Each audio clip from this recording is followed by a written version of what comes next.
Hello, welcome back to Crafty Not Shifty. Thank you for joining me today.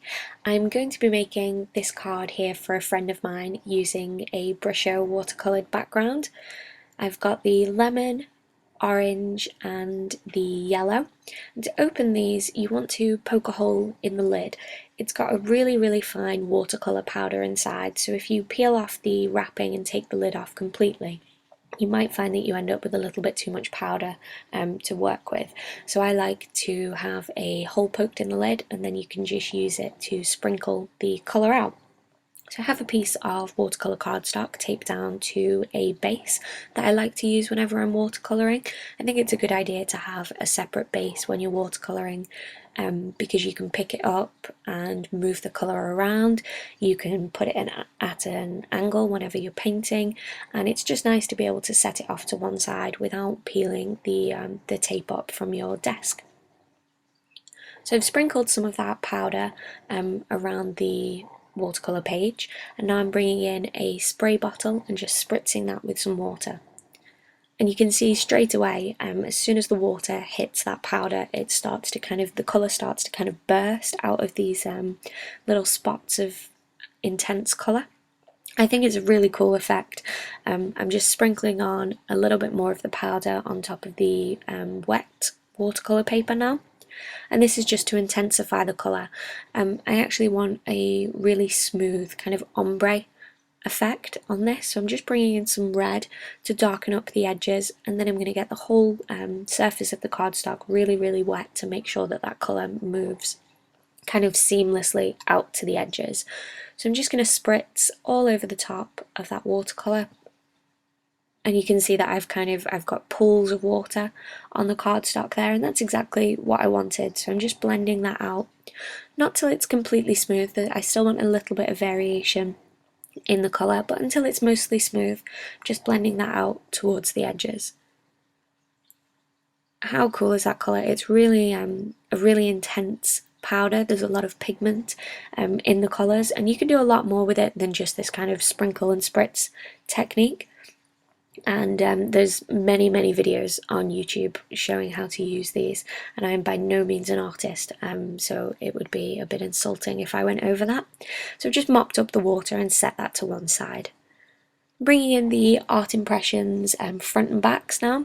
These are really cool rubber stamps that you stamp kind of the back of the bunny or the duck and also the face. So I'm going to be working with the duck today, and I've just peeled the backing off these rubber.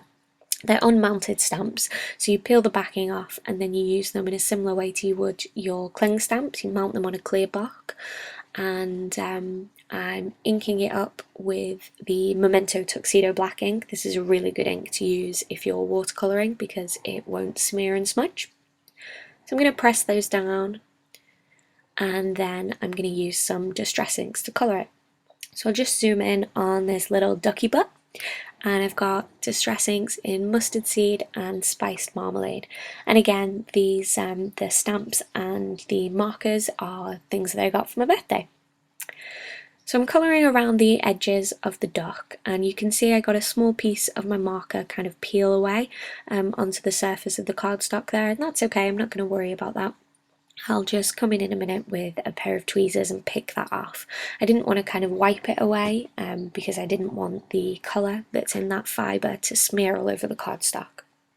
So now I've got a water brush pen, and I'm just going to blend that colour out from the outside edges into the middle. And if you don't have a water brush pen, that's okay, you can use a paintbrush and water, it works just as well. I just like to work with a water brush pen whenever I'm blending out a distress ink or maybe a watercolour pencil. I just find that that works best for me, as you can really control kind of how much water comes out the tip, and you don't have to worry about having kind of a pot of water sat on your desk.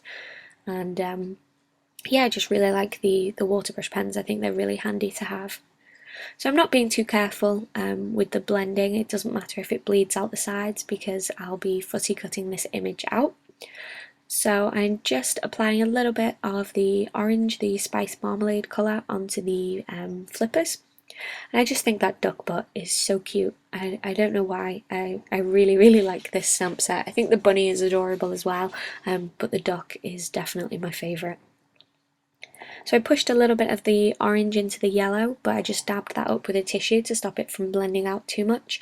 And now I'm going to move on to the duck face. And just how adorable is that little face? He just looks really kind of like he's anticipating seeing someone, like he's kind of sat waiting and he's really excited to see you. I don't know. I just think he's really cute. So I'm doing the same colouring. I've coloured around the outside edge and blended the colour out, and now I'm just going to colour over the beak. And when I say I did the same colouring, I guess I did the exact same thing because I managed to blend the orange out. This is totally just because I was excited to make this card and I was in a rush. I should have really hit the paper with my heat tool or let it dry before colouring right next to a wet surface, because these watercolours, the distress inks, they will run.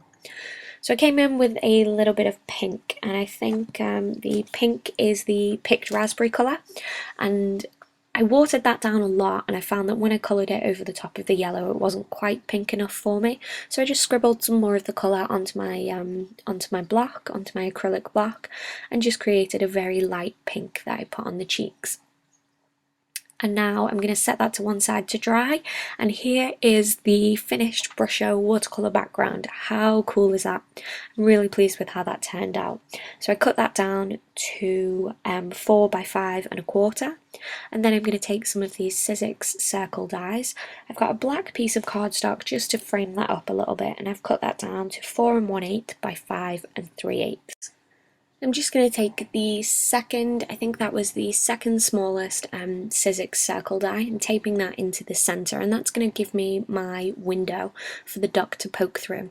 Now, because I want the window to be in the same place on both of these pieces of cardstock, I just taped those together and ran it through my die cutting machine, so it cut all the way through the first piece and it left a kind of impression on the second piece. And that's going to allow me to line up the same circle die and cut through the black piece of cardstock in the exact same place. So I'm just peeling the micropore tape off the surface of the black. Now this black paper is really inexpensive, so I did notice that when I was peeling the micropore tape, even if I took some of the stick off using the back of my hand, it did pull away parts of the paper, but that's just because it's a really inexpensive paper, and the micropore kind of technique of holding the dies in place does work on most cardstocks. So I've got another scrap of black cardstock there, and I'm taking the same circle die that I used to create the window and the next size bigger circle die, just to create a frame that's going to go around the window. As you can see there, as I was peeling it off, some of the kind of fibre of this inexpensive cardstock did come off, but that's okay. It didn't come off in any of the areas that I need.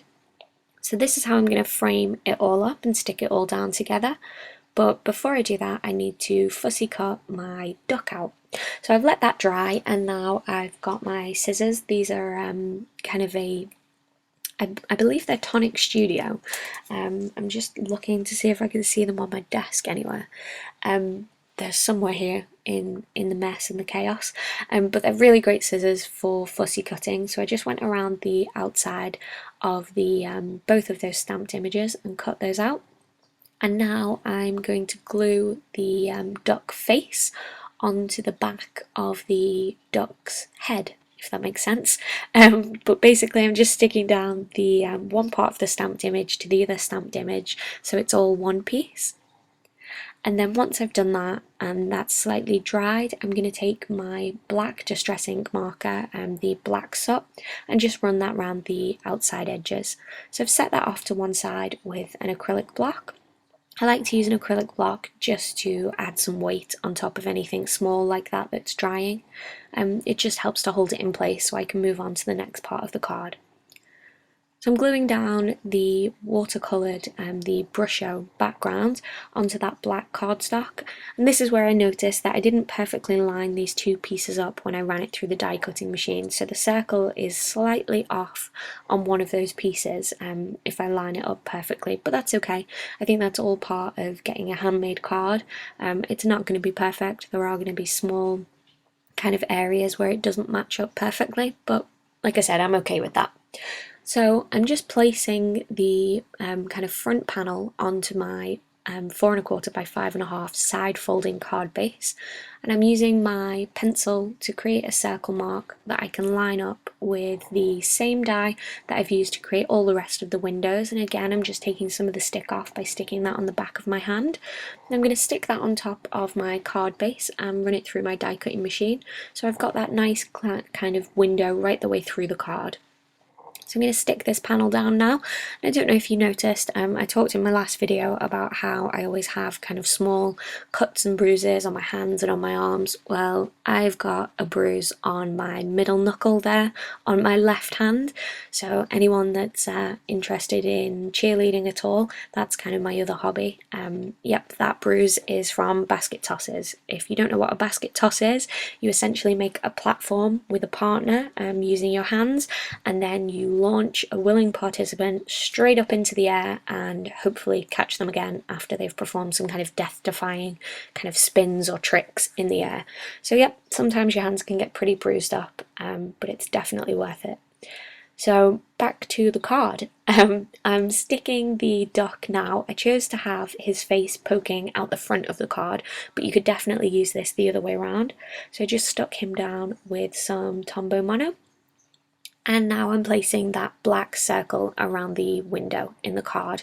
I think it's really nice to use a contrasting colour like the black when you have a watercoloured piece like this. I just think it really makes the watercolour pop.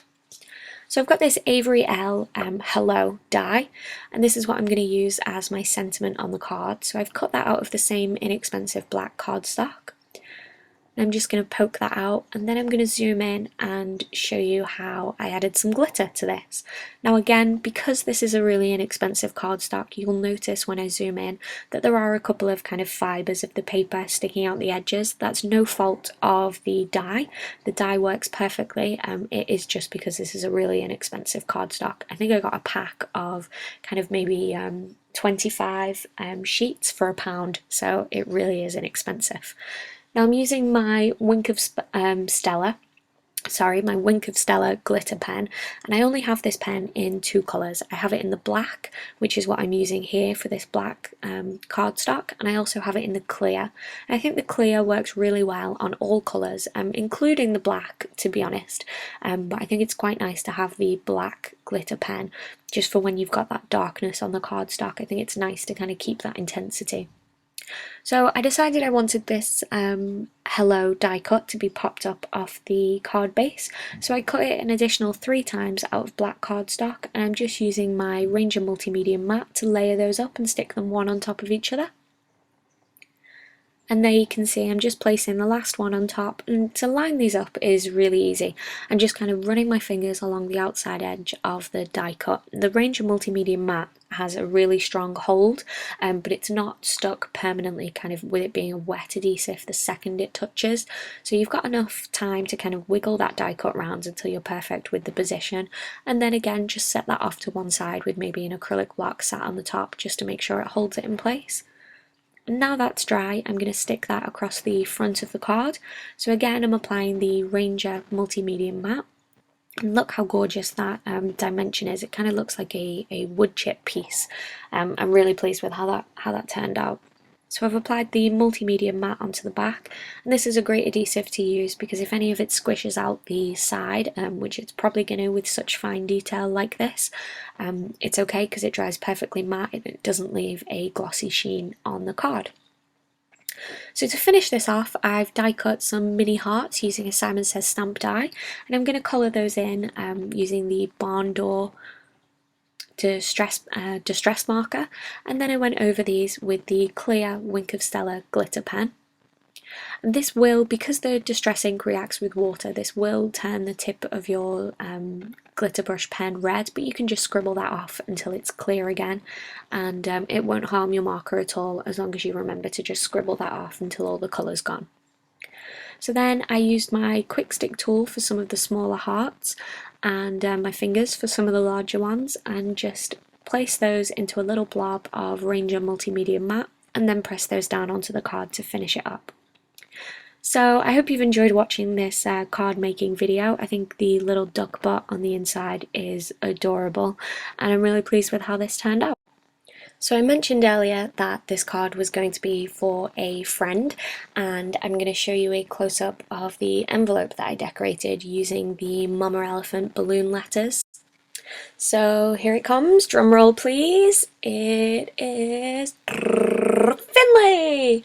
So yep, that was kind of nerdy, but there you go. The card is for my friend Finley, so she always watches my videos, and I mentioned that I was going to make a card for her, so I hope she likes it. And if you've liked this video, please do hit the thumbs up and be sure to subscribe, and I'll see you again soon.